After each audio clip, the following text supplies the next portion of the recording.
Oh, hello there, non-American. Freak out about a shark dancing off beat to the point that people got tattoos of it. And the short answer is, Americans, my people, are dumb. We're pretty dumb. We're not the sharpest tool in the shed, and we're distracted by shiny things.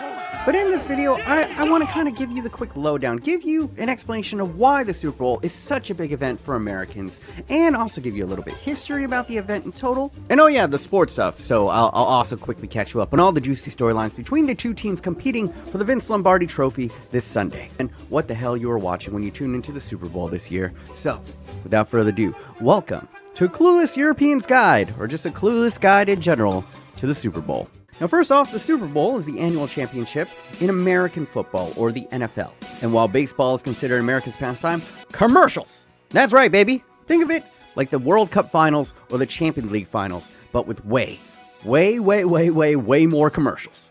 And that is the spirit of what the Super Bowl is really about. Spectacle and selling shit.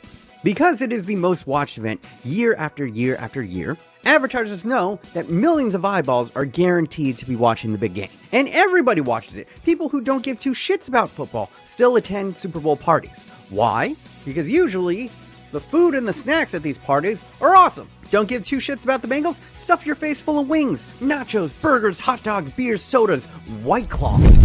A lot of my female friends growing up, they didn't even come for the game. They just came for the spread and to watch the commercials.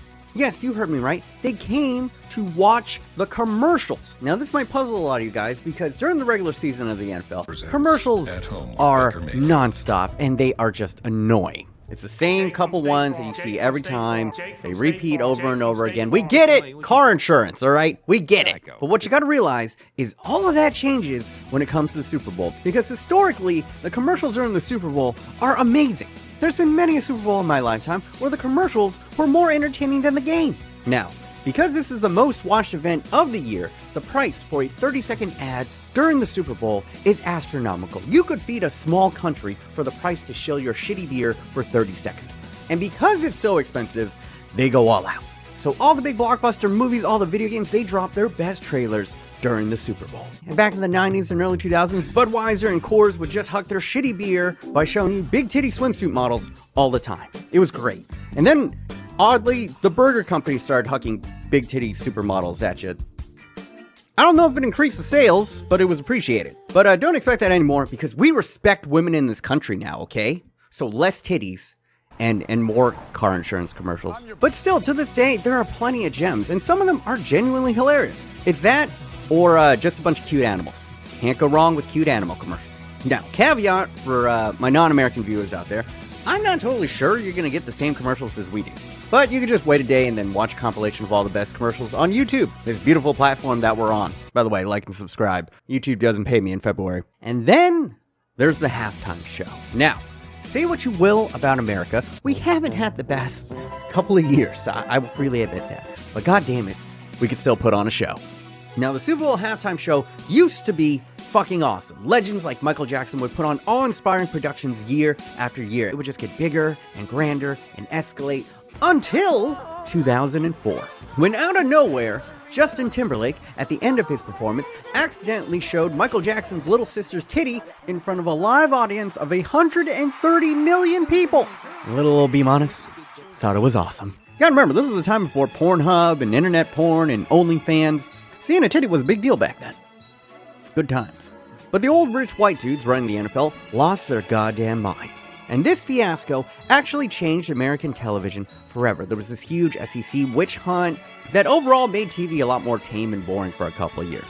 As for the halftime show, the year after P. Diddy, Janet Jackson, Justin Timberlake, Nelly, and Kid Rock performed, they went the safest milquetoast route possible by hiring Paul McCartney to follow that up. And then the year after that, it was the Rolling Stones, and the year after that, it was Tom Petty. And I'm pretty sure half of you Zoomers have no fucking clue what I'm talking about. But the TLDR is that after Tittygate, they played it as white as possible. I mean safe as possible for the next couple of years. But finally, after enduring years of Coldplay and Maroon 5, the NFL has finally let some talent back on the stage. Because last year they had The Weeknd, and now this year, with Los Angeles hosting the Super Bowl, they have brought in legend after legend of the West Coast rap game. Snoop Dogg and Dr. Dre, the pioneers of the West Coast sound. Classics like Gin and Juice, The Chronic, they're going to be joined, who many consider is the greatest rapper living right now in Kendrick Lamar. All three of them from LA, the past and present of West Coast hip-hop. And considering the first Super Bowl ever was also held in LA and is returning to LA this year, it's a cool, nice touch, you know? It's pretty poetic. Oh, and also Eminem and Mary J. Blige. The latter had the greatest live performance I've ever seen on TV. So this is going to be the first Super Bowl performance I'm actually hyped for in years. And I'm going to say it right now. If they don't play California Love and bring out holographic Tupac, all of LA should riot. And let's be honest, win or lose, LA's gonna riot. Football, there's a little bit of something for everyone here. You know, nerdy dudes, they get their Marvel and video game trailers. Girls, they get the pageantry of the halftime show, the funny commercials, the cute dog commercials. And overall, it's just an excuse to get together with friends and stuff your face with delicious, delicious snacks and hors d'oeuvres. It is our unofficial holiday to celebrate the bountifulness of American capitalism. But what about the actual game? I've been talking for about 10 minutes now, and I haven't even mentioned anything about the two teams. Well, first off, if you have no idea about American football, I'm going to link my intro guide to the NFL up in the eye thingies over here, and that will also link to a series that will catch you up on all the storylines that have been going on in the NFL this year. But essentially, of the 32 teams in the NFL, we have whittled it down to 2 contenders. And both of them have had incredible stories of how they got here. First, let's start with the guests, and a team that no one saw coming at the start of this season. Representing the AFC Conference is the Cincinnati Bengals. Now, a quick history lesson on the Cincinnati Bengals, and that is, they have been awful forever. For as long as I've existed, they've sucked. They've sucked donkey dick. A complete joke of a franchise. Most NFL fans refer to them as the Bungles, because they always would find a way to bungle the game away.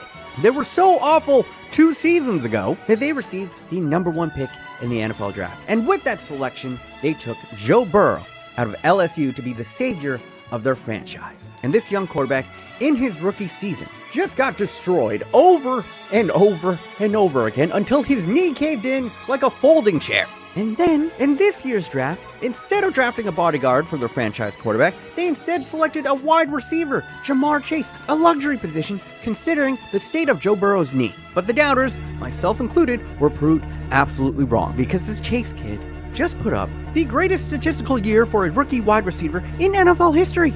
And out the box, he is just simply faster and more athletic than anyone else on the field. You pair that up with the big boy arm of Joe Burrow, and you got a track meet every Sunday with the Usain Bolt of wide receivers out there. Now, many feared that Joe Burrow wouldn't be the same after the injury. Maybe tentative in the pocket, scared to get hurt again. But my God, he might even be better. And it's not even like he has protection. He still gets destroyed week after week. Against the Titans 2 weeks ago, he was sacked a record 9 times in one game. Roughly 25% of the time he dropped back to pass, a 280-pound lineman fell on top of him. Basically, imagine a man heavier than Akinfenwa ran full speed into you 9 times. And this psychopath still won the game. He just doesn't care. He gets right back up and throws dart after dart after dart. And he has been the hottest quarterback in the league over the past month. Oh, and he just walked into Arrowhead and took out the boogeyman of the NFL, Patrick motherfucking Mahomes, in his house. Now, no QB has ever won a Super Bowl in their second year in the league.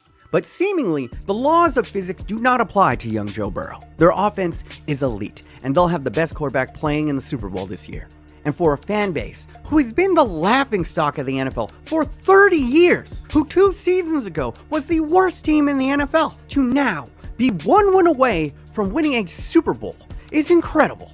It is a sensational story and a testament to why NFL fans have to stay loyal to their teams, because eventually, it might take 30 years, eventually your team will have their time in the sun. Unless you're Detroit.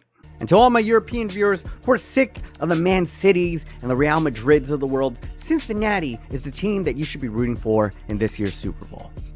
But the team that stands in their way is pretty much the Man City of the NFL. They also will be playing in their home stadium, the brand new, sunny in winter, SoFi Stadium. And god damn it, is it gorgeous. I mean, it's LA. What do you think? The stadium wasn't going to be pretty? Oh yeah, and of course, I'm talking about the Los Angeles Rams. Now, Since moving back to Hollywood 6 years ago, they have basically opted to trade away all of their draft picks in order to acquire the best players in the league. They grabbed the best corner in the league, they traded for the best pass rusher of this generation, and then they sent the guy that they actually drafted and 2 first-round picks to Detroit for a bazooka-armed quarterback in Matthew Stafford. And I don't know why they sent away the draft picks, because the guys they have drafted, Cooper Kupp and Aaron Donald, could be the MVPs of the league on offense and defense, respectively. And then Odell Beckham Jr., OBJ, becomes a free agent midseason and somehow signs with them. But unlike Man City, the NFL has hard salary caps, which means there is no way in hell they can afford all these stars next year. Which means this is the ultimate all-in year for Los Angeles. Ring or bust, because they might have to blow this shit up in the summer. But this bold move has worked because now they sit in the Super Bowl after finally overcoming their one bugaboo, beating my beloved hometown San Francisco 49ers after going 0-6 in their prior 6 meetings. Now, the 49ers had pulled off the second biggest comeback in the regular season 3 weeks prior, but the Rams just returned the favor, delivering the biggest fourth quarter comeback in NFL playoff history. And it fucking broke my heart. But they've been electric this playoff run, and while the LA fan base is very much like Man City, they're just shit, just not great. You talk to them, they don't know what the fuck they're talking about half the time, but it's hard not to root for their players. Aaron Donald, who might be the single best player in the NFL, has won every single accolade imaginable for a defensive player except the Lombardi Trophy. He just wants that ring, and it's the one thing that's eluded him his whole career, the last piece to complete his infinity gauntlet. And then there's the QB they traded for, Matt Stafford. And this dude is a hard man to hate, I'm be honest, because he spent his whole entire career in Detroit, and the Lions have had arguably a worse run over the last 15 years than the city of Detroit, and that's saying a lot.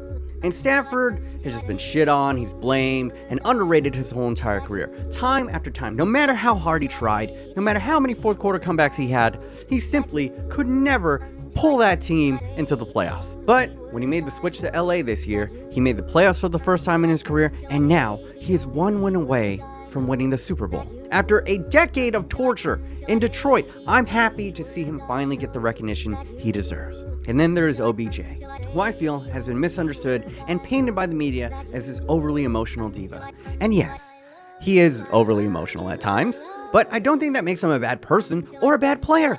Now, after a bright start to his career in New York, he was shipped off to Cleveland purgatory for the past 2 seasons, where he got hurt a bunch of times, and it's Cleveland, you know? Their city motto is Cleveland. At least we're not Detroit. And as much as it hurts me to see them beat my 49ers, it's hard not to root for these guys. So that is why this upcoming Sunday, I'll be rooting for the Bengals. Fuck LA, fuck the Rams. I said it was hard not to root for them, not impossible. And let's be honest, Cincinnati fans deserve this.